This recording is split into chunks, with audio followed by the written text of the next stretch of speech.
Саламатсыздарбы, урматтуу угармандар? Мугалим чырпыктан чынар өстүрөт китебинен окуучунун мугалимге жазган каты.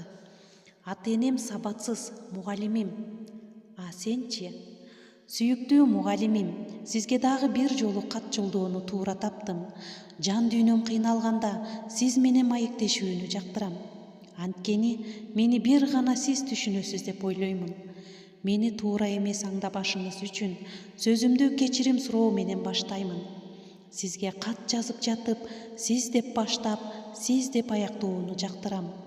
Бирок мындан ары ортобузда мындай расмийликтин жок болушун каалаймын. Эгер мындай расмийлик болчу болсо, анда менин сизге жан дүйнөмдү толук ачуума тоскоол болот. Суранам. Андыктан сөзүмдү сиз деп эмес, сен деп кайрылуу менен улантканыма капа болбоңуз.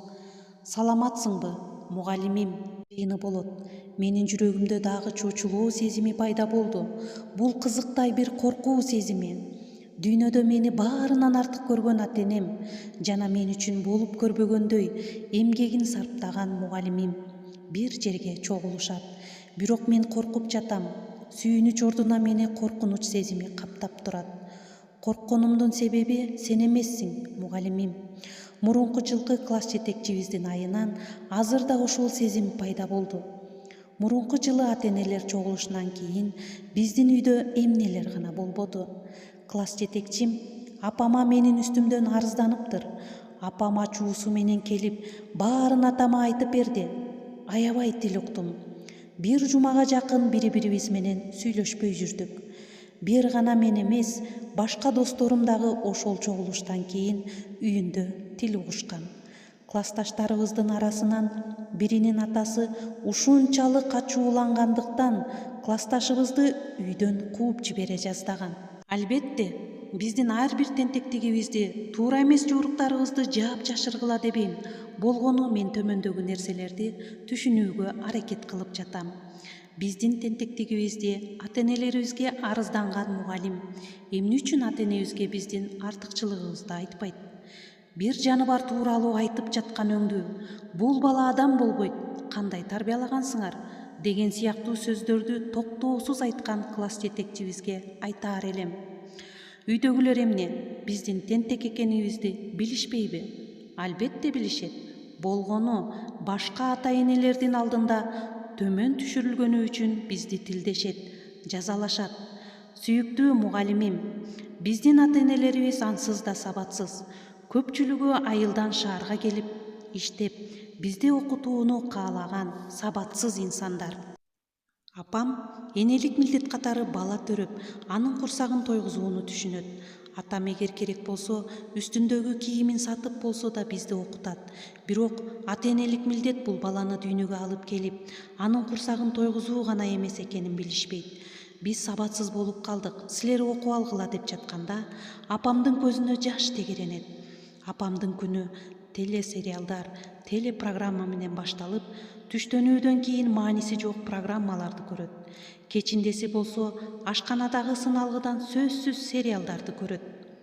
Эмне үчүн ашканадагы сыналгы деп жатсаңыз, үстүмдөгү кийимимди сатып болсо да силерди окутам деген атам иштен келери менен ашканага кирип, сыналгынын алдында отурат да жаңылыктарды кайталап көрүп жатып, сыналгыдан сөзсүз бир сериал табат.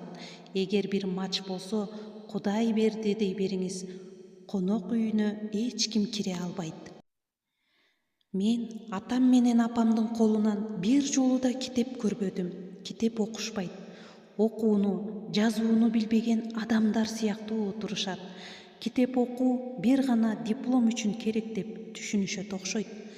Биз үчүн бүт баарын курман кылган атам менен апамдын өздөрүн өнүктүрүү үчүн аракет кылганына бир жолу да күбө боло албадым.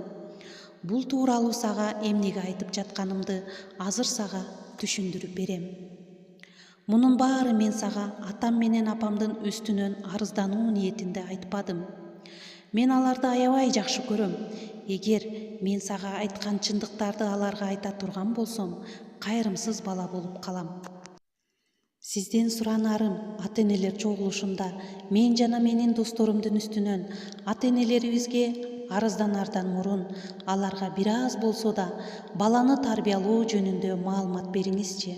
Чейректик бааларыбызды эч кимге көрсөтпөй, тентектерибизди жаап-жашыргыла дебеймин. Бааларыбызды көрсөтүп, тартип бузууларыбызды да айткыла. Болгону ата-энелерибиздин баары топтолгон мүмкүнчүлүктөн пайдаланып, аларга билим бериңиздер. Өзгөчө бала тарбиялоо, өспүрүм курактагы бала менен болгон байланыш тууралуу маалымат берсеңиздер, силердин да ишиңер жеңилдээрин жакшы билем. Туурабы, мугалимим? Сүйүктүү мугалимим, балким сага ата-энемдин үстүнөн арыз айтып жаткандырмын. Ата-энемдин жаңылыштыктары сабатсыздыктан улам экенин да билем. Бирок мурунку жылкы класс жетекчимдин кылганына алигиче капамын. Мугалим бир нерселерди билиши керек жана мындай жөнөкөй катага жол бербеши керек.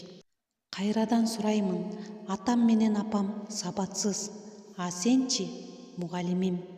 Чейректик бааны угузуп жатканда бул баалар ата-энелер сиздердики деп да айтыңыз.